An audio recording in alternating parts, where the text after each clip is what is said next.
अध्याय 18 मोक्ष एवं संन्यास योग। जय श्री कृष्णा।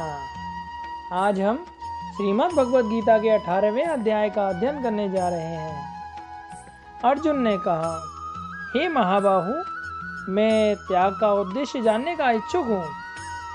हे ऋषिकेश, मैं त्यागमय जीवन का उद्देश्य जानना चाहता हूँ।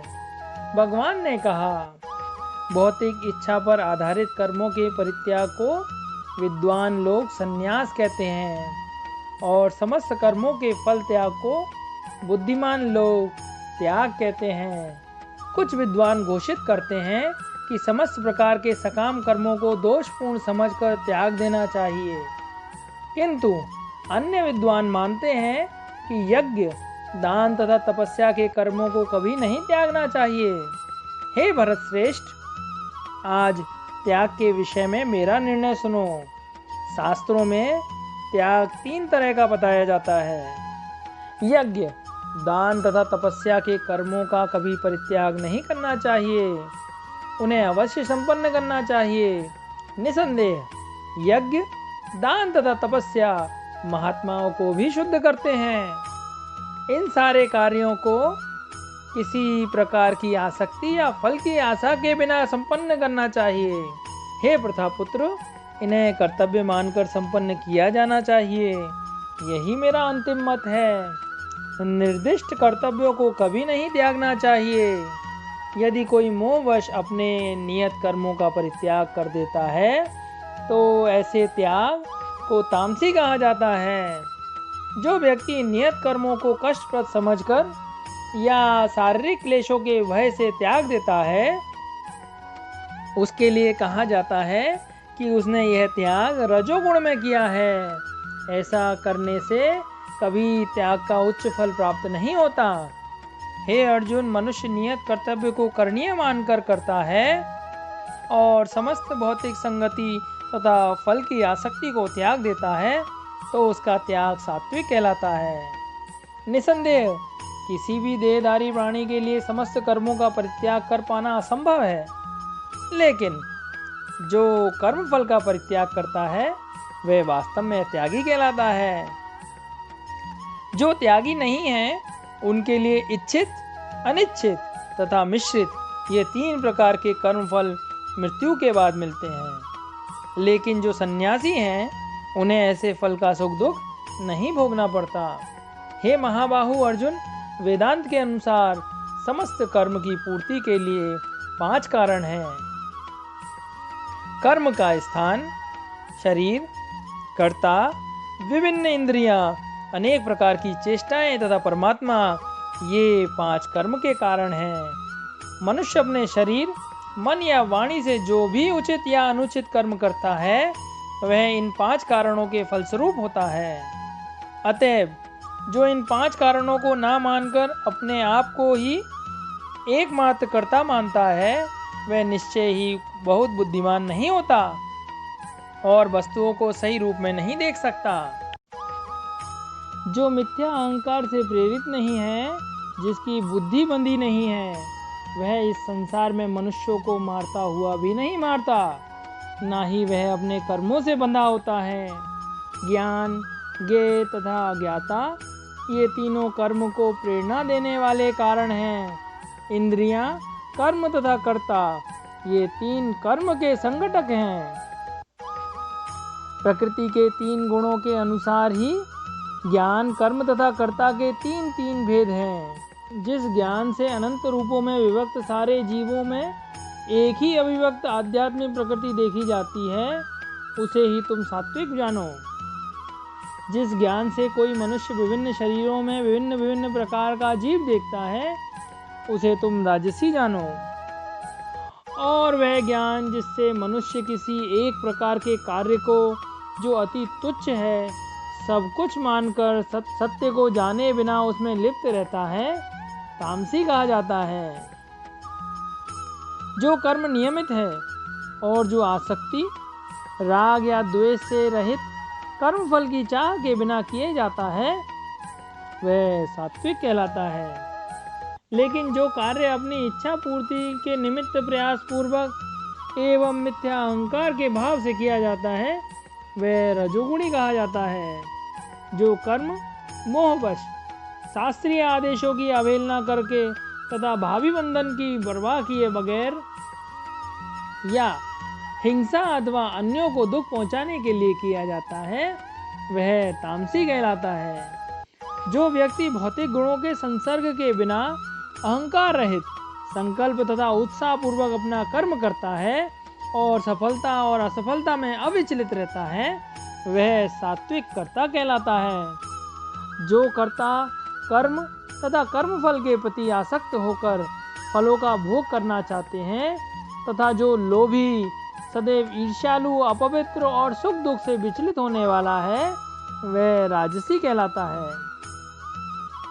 जो कर्ता सदा शास्त्रों के आदेशों के विरुद्ध कार्य करता है, जो भौतिकवादी हठी कपटी तथा अन्यों का अपमान करने में पटु है तथा जो आलसी सदैव खिन्न तथा काम करने के दीर्घसूत्री हैं वह तमोगुणी कहलाता है। हे धनंजय, अब मैं प्रकृति के तीनों गुणों के अनुसार तुम्हें विभिन्न प्रकार की बुद्धि तथा धृति के विषय में विस्तार से बताऊंगा। हे प्रथापुत्र, वह बुद्धि सतोगुणी है जिसके द्वारा मनुष्य जानता है कि क्या करणीय है और क्या नहीं है, किससे डरना चाहिए और किससे नहीं, क्या बांधने वाला है और क्या मुक्ति देने वाला है। हे प्रथापुत्र, जो बुद्धि धर्म तथा अधर्म करणीय तथा अकरणीय कर्म में भेद नहीं कर पाती वह राजसी है। जो बुद्धि मोह तथा अहंकार के वशीभूत होकर अधर्म को धर्म तथा धर्म को अधर्म मानती है और सदैव विपरीत दिशा में प्रयत्न करती है, हे पार्थ, वह तामसी है। हे प्रथापुत्र, जो अटूट है, जिसे योगाभ्यास द्वारा अचल रहकर धारण किया जाता है और जो इस प्रकार मन प्राण तथा इंद्रियों के कार्यकलापों को वश में रखती है वह धृति सात्विक है।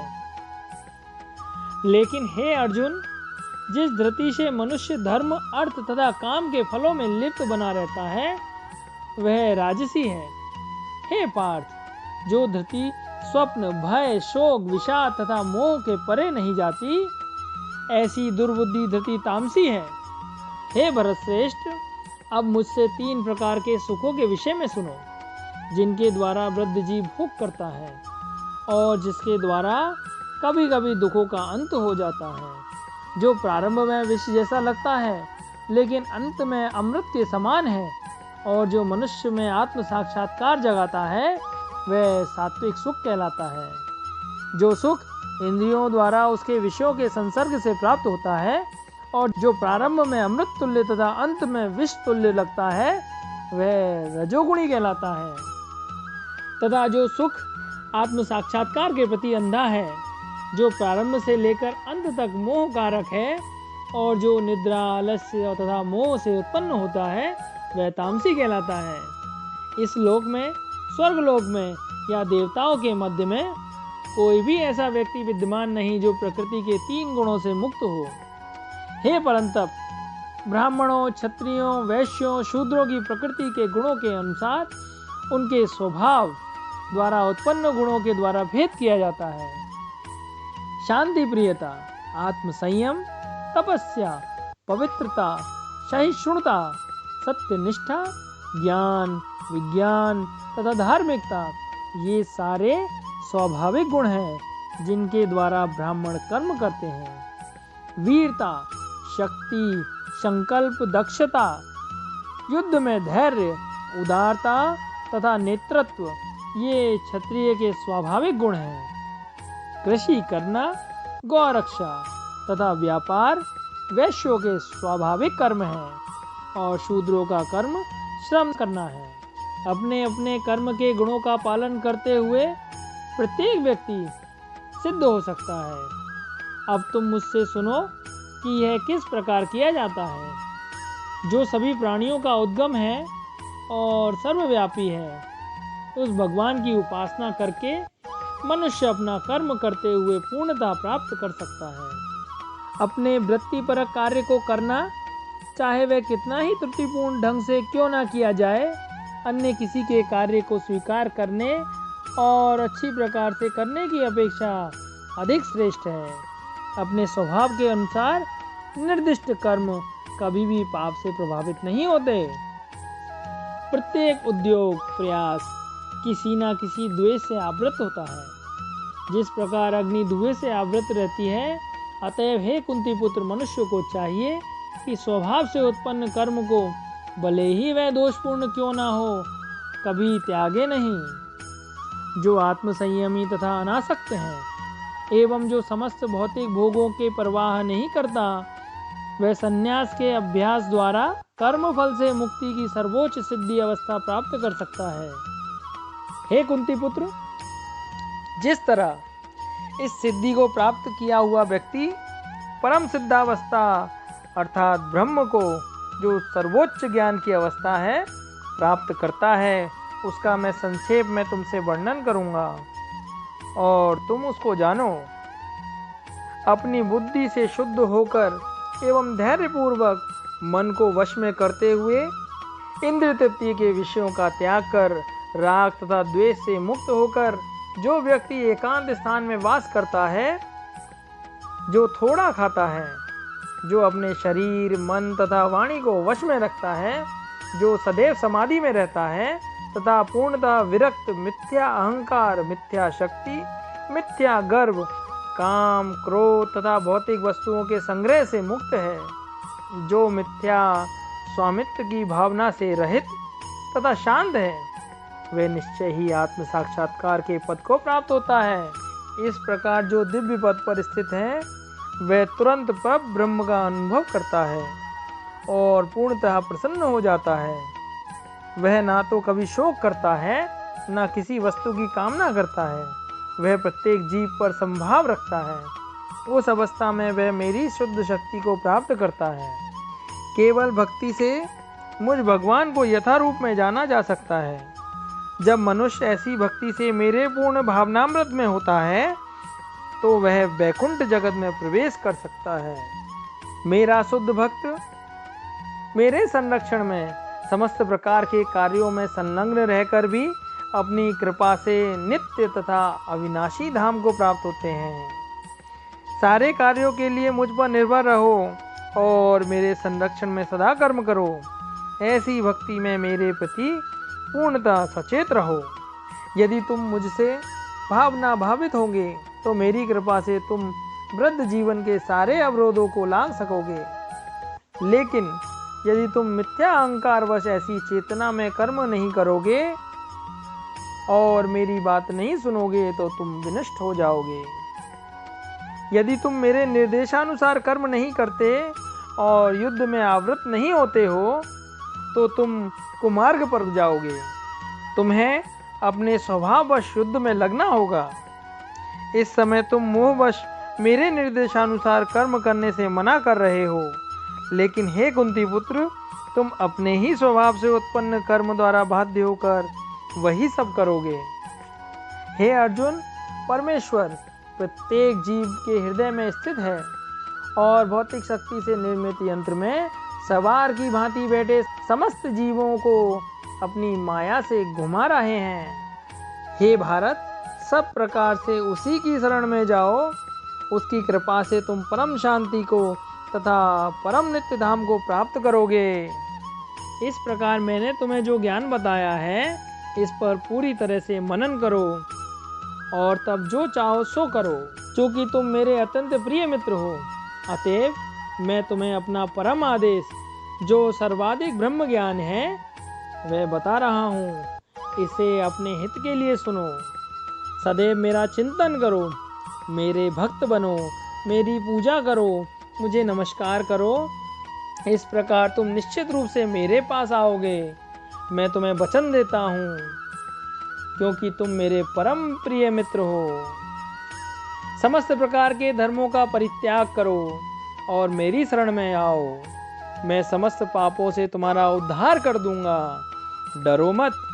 यह ज्ञान उनको कभी भी ना बताया जाए जो ना तो संयमी है, ना एकनिष्ठ है, ना भक्ति में रत है, ना ही उसे जो मुझसे द्वेष करता हो। जो व्यक्ति भक्तों को ये परम रहस्य बताता है वह शुद्ध भक्ति को प्राप्त करेगा और अंत में वह मेरे पास वापस आएगा। इस संसार में उसकी अपेक्षा कोई अन्य सेवक ना तो मुझे अधिक प्रिय है और ना कभी होगा। और मैं घोषित करता हूँ कि जो हमारे इस पवित्र संवाद का अध्ययन करता है वह अपनी बुद्धि से मेरी पूजा करता है, और जो श्रद्धा समेत तथा द्वेष रहित होकर इसे सुनता है वह सारे पापों से मुक्त हो जाता है और उन शुभ लोकों को प्राप्त होता है जहाँ पुण्यात्माएं निवास करती हैं। हे प्रथापुत्र, हे धनंजय, क्या तुमने इसे एकाग्रचित होकर सुना और क्या अब तुम्हारा अज्ञान तथा मोह दूर हो गया?